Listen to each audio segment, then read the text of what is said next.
I just was scrolling through my YouTube feed and I saw multiple different videos. Like one is HIV in Atlanta, and the thumbnail has a caption. It said, "I contracted HIV in Atlanta. 20,000 cases reported uh, in the last 8 months."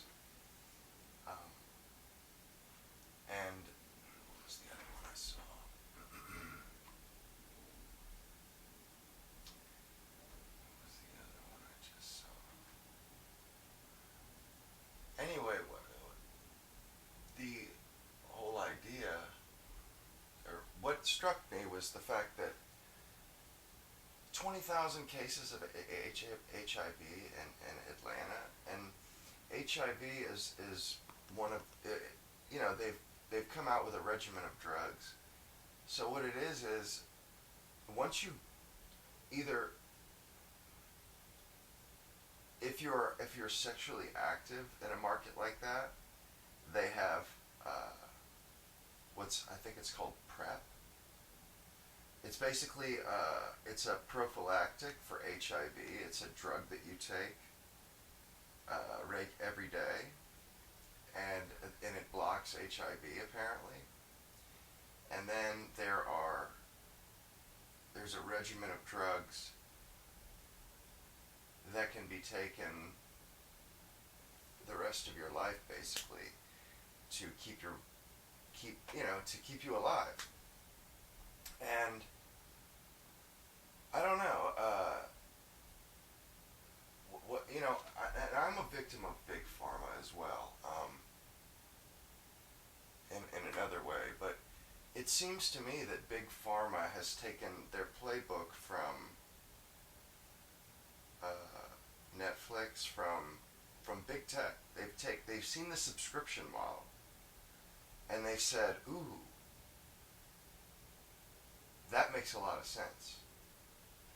Why are we making cure-alls and one-time fixes like the Hep C vaccine or whatever the hell that is?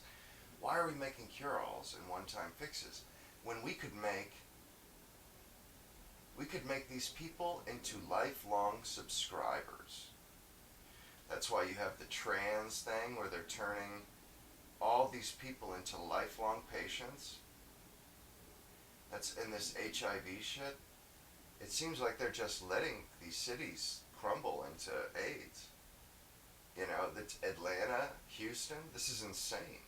You know, and people are like, it's like, people are talking about it like, oh, this is crazy how people are, just this sexually active. But really, though, it's like the culture's like, oh, no, no, no, no, do it, keep doing it. It's enjoyable, you'll like it. And then they all catch AIDS, or people catch herpes, so they have to take Valtrex, or they catch AIDS or HIV, and then they're on this PrEP bullshit regimens. Or they haven't caught it yet, and they're worried about catching it, so they take the regimen. And it's the same thing like with addicts, with the Suboxone and the methadone. They just figured out a way to take. They said, "Well, these drug dealers, they're making a hell of a lot of money off of this. How can we get in on that action? How can we wet our beaks in that action?" And they realized, well, methadone, seems to work. And if you go to a methadone clinic, they will straight up tell you, "Look, this is a business. We will not push you off of this medication. We will let you come here every day. You can up your dose. You can get high off of this every day, and it costs the same. It's like $20 a day or something. But it's meant to get you off of it. But they straight up tell you it's a business, and they have no intention of pushing you off of it. It's totally up to you if you want to get off of it." And then you have the trans stuff, the Suboxone, Subutex, the drug stuff, and then everybody's in therapy, or they're taking medication for their anxiety. I mean, they we are. They see us as like cattle, like straight up cattle. We are a market. We are their market, and they are going to squeeze us for every single penny they can. They're going to get us. This is all non-discretionary spending too. You know, this isn't like, oh, you know, I go to the bar every weekend. You know, that's discretionary spending. I've got a few extra bucks in my pocket from the week, so I'm going to go to the bar this weekend and have a drink. And some people, you know, do that every weekend.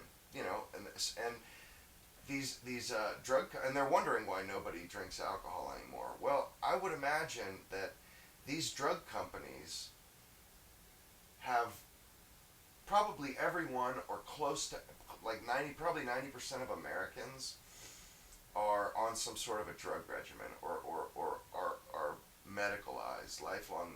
Or same thing with diabetes. They don't find a cure for diabetes. I mean, I don't know if that's even possible. I don't know much about it, but you know, it's a lifelong disease. It's a lifelong disease, just like AIDS, just like lots of these things. You know, where they find they don't find a cure, but they find, what do they call it when it's not a cure, but it's something that just, it's a regimen. You know, it's like similar to chemotherapy, whatever. You know, it keeps you alive longer. And it seems to me that everywhere I look, there is some event going on that's medicalizing people for life, the rest of their lives. This HIV in Atlanta and Houston, those 20,000 people in the last 8 months in Atlanta, that dude, you are on the hook. They got your ass. They got your ass, man. Bro, they got you. You may as well be in jail, man. They don't want to put you in jail. Then they got to pay for you. If they get you sick, or if you get sick, then they can collect off of you for life. You know, then you're out free to earn their money for them. You know, get your ass to work. You know, you got to pay for the medication we're going to give you. You know, I mean, it's just really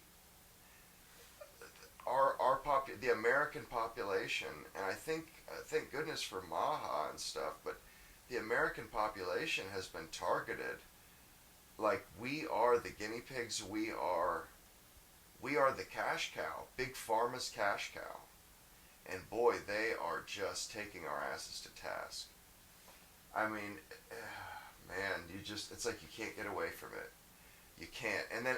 And let's say you're not medicalized for life, like trans people or people with HIV or struggling addicts, and you just get older. You know, they own half of your life, whether you like it or not. They own, you know, the second half or the last quarter of our lives. They own our asses. Because, you know, I've seen both my grandfathers die, and they were very much so medicalized at the end of their life. You know, one of them had an oxygen machine in his house. And the other one, I forget, he was wearing some weird, like, chest thing. I don't know what it was, but, you know, I've read studies where it says, you know, 90% of all your medical expenses of your entire life occur in the last year of your life or the last 10 years of your life. 90%. 90%. So, you know, we're extremely healthy. Except until that last year or two when they're like, we're on life support.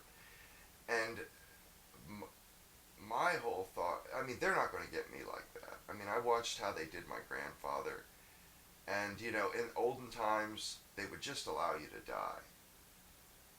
You know, if, like, my grandfather lived to 84 or 85, I guarantee you, what's funny is, he was a major in the Air Force, so he lived all over the world. He lived in Alaska, England. He did 3,000 combat hours in Vietnam.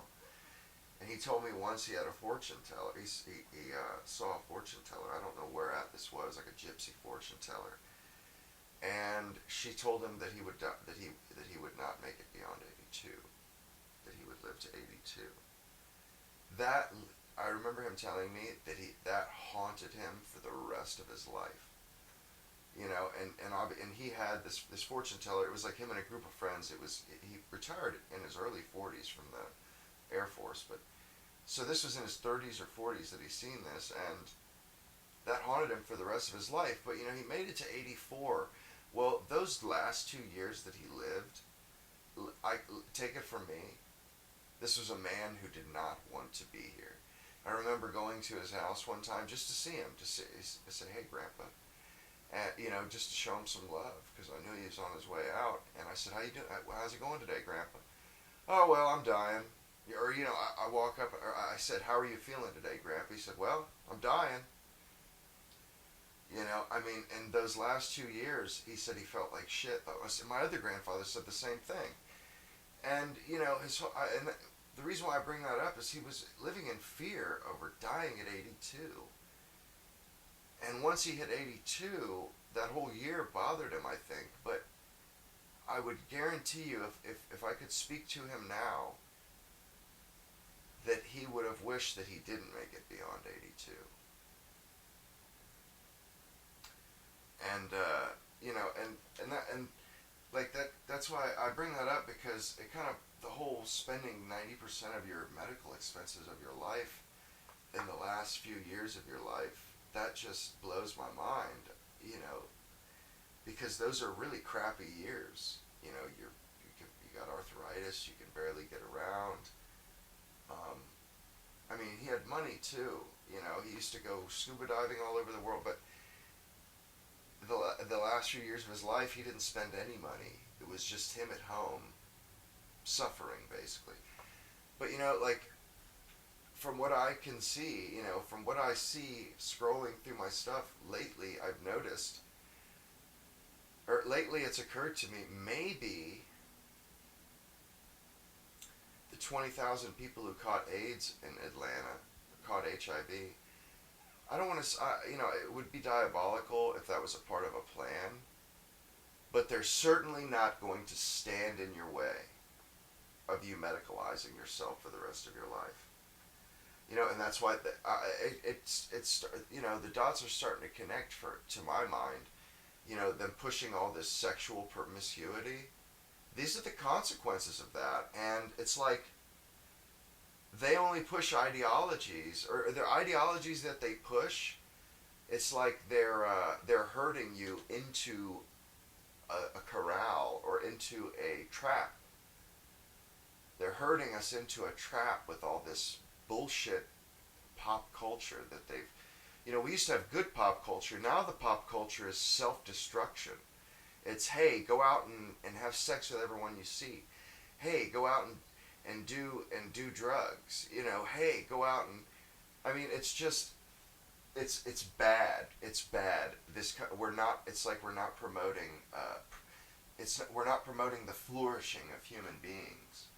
We're promoting the degradation and the commodification of human beings. It's like the Matrix, you know, where it's like human feelings and human suffering be damned.